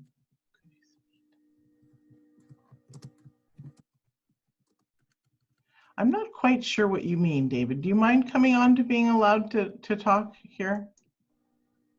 I just, if you want to unmute yourself, we can't see you, so that's okay, but you can ask us. Hi. Hi. So I've experienced that sometimes when I expose my vulnerability, it's accepted, and sometimes it's not. So I've learned I need to be discretionary with who and what I share. So could you speak to that? Sure. I'll go first, and then I'll pass it over to Amy and Denise. And stay on the line with us so we can ask you questions too. Sure. So sharing your vulnerability, it's not always taken in a great light, correct? Right. And It creates more shame. Oh, it does, because I was going to say, and why is it not taken? And it creates shame. Okay, so it sounds like you're at a place where still other people's opinions matter, and that's okay. What would it be like to feel? What would this experience be like to feel that you can speak these beautiful truths without somebody else's opinion mattering? That's just one question right there. What would that be like? What would that feel like to you? Yeah, so I can relate to that. And this is only a teeny aspect of it, David. Yeah, that I'm not saying you do that or did that within me, but that could create shame as well. Okay. So sometimes it just, sometimes it's like, yep, I don't care what they think, what they feel. This is what I'm going to share. And other times it's like, oh, that wasn't appropriate. That wasn't, they're all over me, so I'm not going to do that again with that person. But if that person is someone that, I have a relationship with or some intimacy with, then that hurts. Yes, and of course. I get back to them, and then, they can either accept that or not. Mm-hmm. And we are all different in our relationships, meaning that I'm different from Amy and you and Denise. And so we're all going to have our own belief systems. And so when we hear something from somebody, so when we hear things, then we're going to feel a different way or respond a different way. It's about personalities as well. Would you agree with that, Amy? Yeah. I mean, I'll totally jump in here, David, because I have a little bit of a different take. And I think when we share vulnerably, that's when we are so open. And if someone is not a safe person that we shared vulnerably with, then they can hurt us more. And so I don't believe, I think this is a great question, because I don't believe we should be vulnerable with everyone, especially if it's someone who is angry or in their own shame or in their own pain. They might not be someone that I'm going to be completely open and heart-centered with. And there's a really important place to have boundaries. And so, it's like when I work with clients a lot around their parents, and we release a lot of the shame they've been holding, they've been like, oh, I want to go call my dad or my mom right now and tell them how I feel. I'm like, no, do not do that. You were the one that did the work. They haven't done the work. They're not in a place to be able to hear you in this vulnerable place to where they're going to meet you where you're at and say, oh, you're so right, David. I know that I hurt you. Thank you for telling. No, because you telling them how you feel can trigger them and they can hurt you more. Like when we are in that vulnerable place, we are in a place where we can get hurt even more. And so I think your question is so valid in the point of knowing who are the safe people, who are the people that are going to accept me in my vulnerability, and who are the people that are still stuck in their own shit and they're not going to be able to hear me and they're actually going to hurt me instead. And, you know, I know how you were mentioning an ex.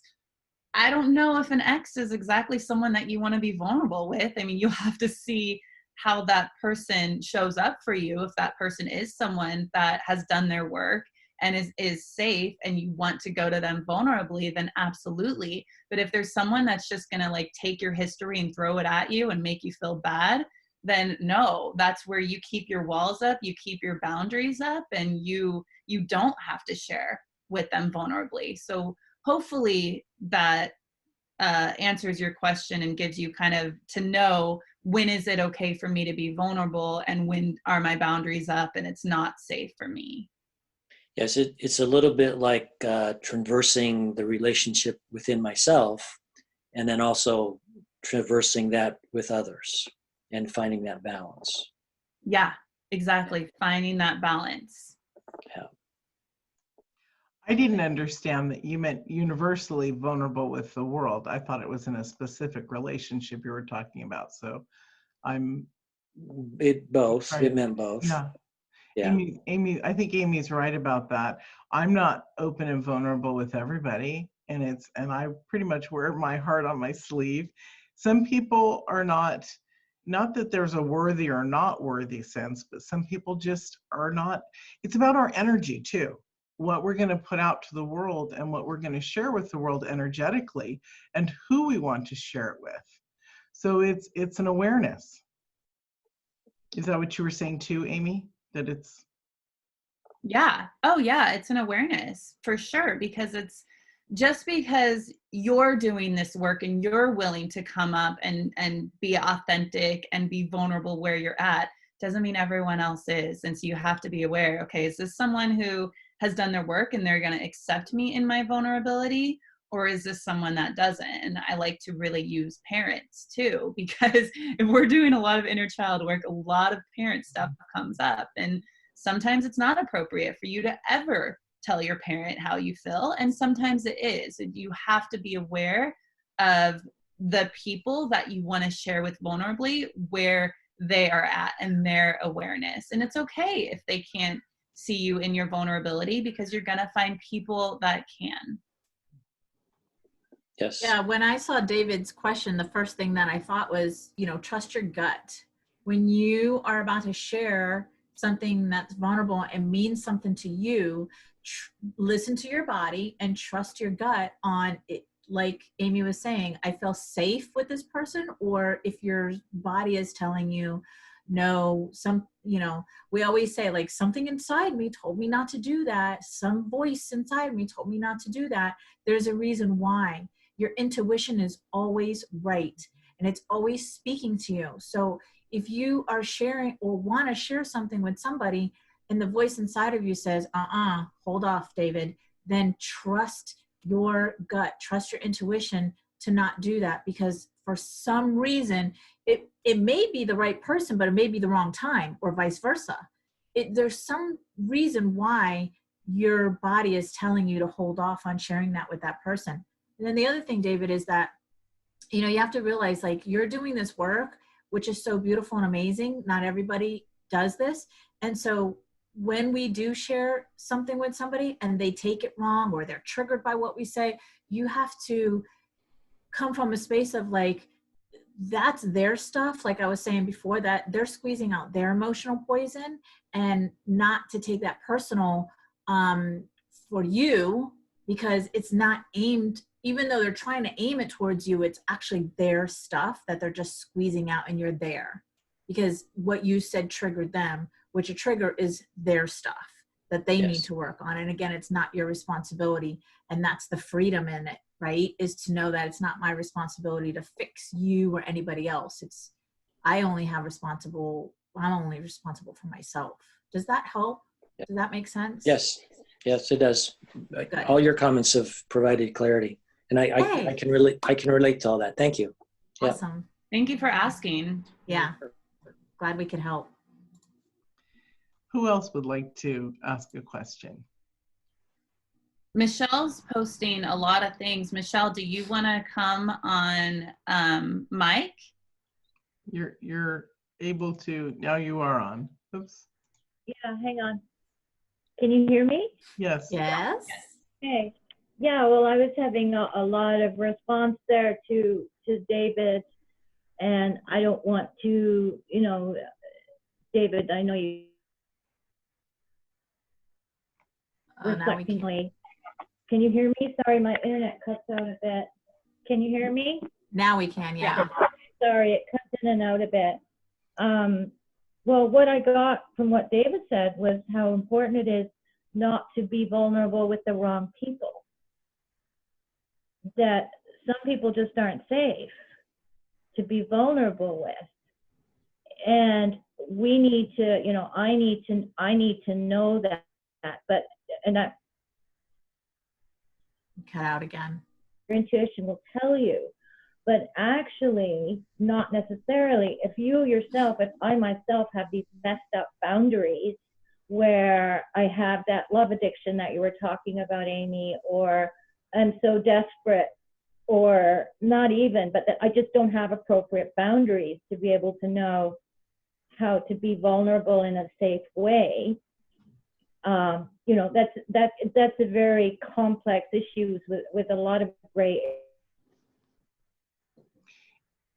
My response to what David was saying was get clear, get boundaries about who is safe and who is not.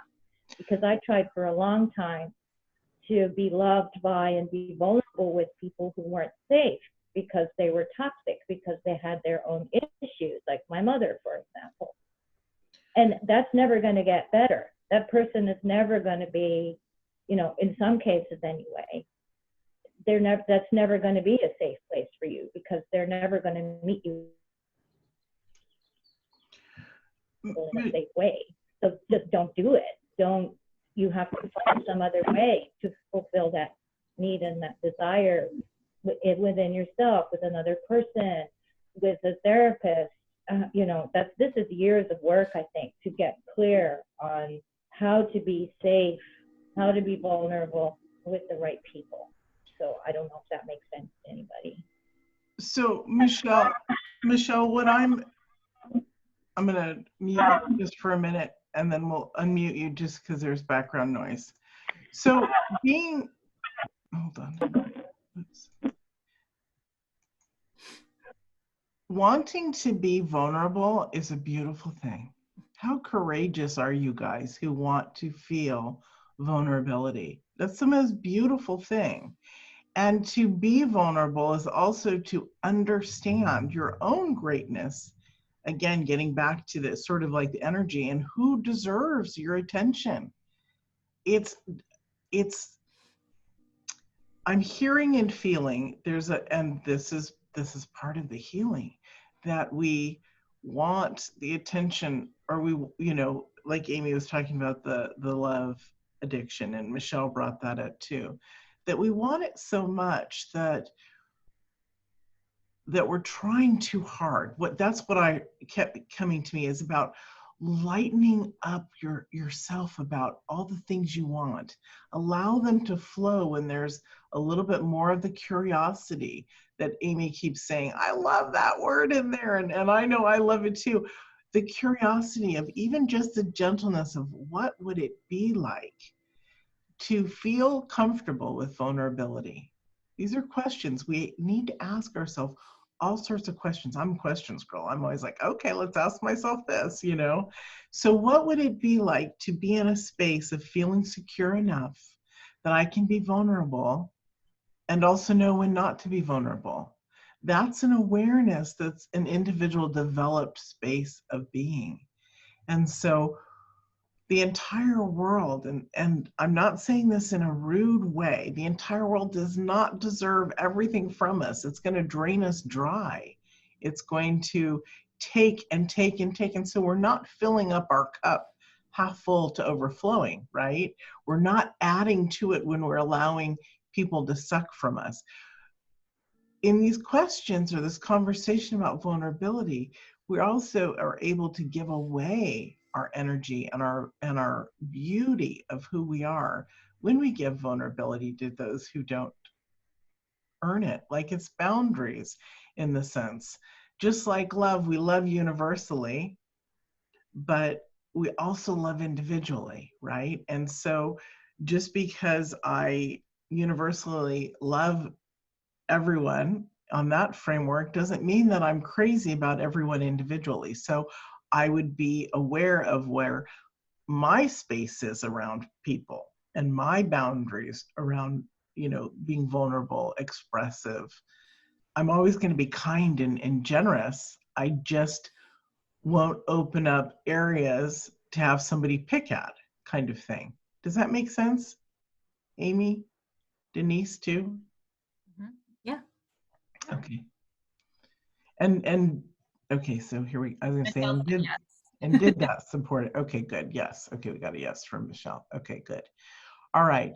That's a big thing, vulnerability. In fact, I think that maybe our next one we will be giving on vulnerability, and we're going to create a different program around that so that we can talk in the specifics about that, about vulnerability. Sorry, I was, sometimes my mind starts to see stuff and I go down a path of what we're going to do, and then I'm like, okay, I'm on with everybody here. So we will bring that in. Is there any more questions from either Michelle or David or anyone else on the lines that would like to ask a question, say anything, make a statement? Also, if you guys want to post in the comments as we're closing up, if you have a takeaway from this that you want to share with us or everyone, you can post that in the comments as well. Yeah, that would be great, because we use those to attract more and more people to jump on these calls. And so what you take away from this and what you've gained and clarity that you've gotten helps other people to go, "Ooh, I want that." And or write us on Facebook and share with us, because it's what allows us to create more and know what you guys want more of in support and healing with you. Michelle gave us some beautiful ones the last time we did this. She shared with us some great takeaways that she got from this. So we're not going to make you put your takeaways right here. If you want to get to us, you can. It's not like you have to leave us one on the way out. So if you want to put one, great. Otherwise, send it to any of us. Put it on there's an Awakening Global page. Everybody go to it on Facebook. It has about 100 Buddhas. It has 100 monks praying, and I think it has in the profile picture a woman doing a yoga thing. So join that page, because we're going to go on there like a fierce warrior soon. We're going to be having meditations and all sorts of stuff coming through there. So and then there's also the website Awakening Global, which we're going to be expanding out. So any questions, be sure to let us know. You can either write me, Mia at miasigns.com. You can write all of us on Facebook. You can go to our individual websites and get our ways in which to reach us. And David says, sometimes I find it difficult. Sorry, this jumped to Laura. Sometimes I find it difficult to be aware of trying so hard. Try less hard. It's that stress of the trying to get it. That's why the gentleness literally has done miracles. I've been practicing gentleness with clients for the last 4 or 5 years. It has shifted the whole energy of their own personal development, because our psyche doesn't allow in all this, we're not going to absorb it. The gentleness opens us up like a flower, just to breathe it in and to feel it in. Okay, and then you're able to let it go. Okay, great. And Laura, I'm going to put you on the line. I like the curiosity observer part, where we can ask ourselves, why am I lovable, worthy, etc. It's a great way to turn things around. Oh, thank you, sweetheart. Would you like to say anything, Laura, other than that? Yeah, I'm still on, sweetheart. Maybe sweetheart wants to say something. The peanut gallery wants to start their day with Mia. She says sorry, she can't. Zoom can't. Okay, Zoom can't okay. access. Okay. That's okay. All right. Well, thank you. I'm glad that that you like the curious observer part. It's very powerful, very, very powerful place to be. Very powerful. And I know Laura, so I know that she's on this stuff like soy sauce on Chinese rice food. Literally, she just loves this stuff. She's brilliant. Okay, I was going to say something about another analogy, but it wasn't kosher. So I'm like, save that one for analogy. Yeah. Yeah. All right, everyone. Thank you so much. It was really lovely to be with you all, and we'll see you in another Awakening Global Talk. Bye.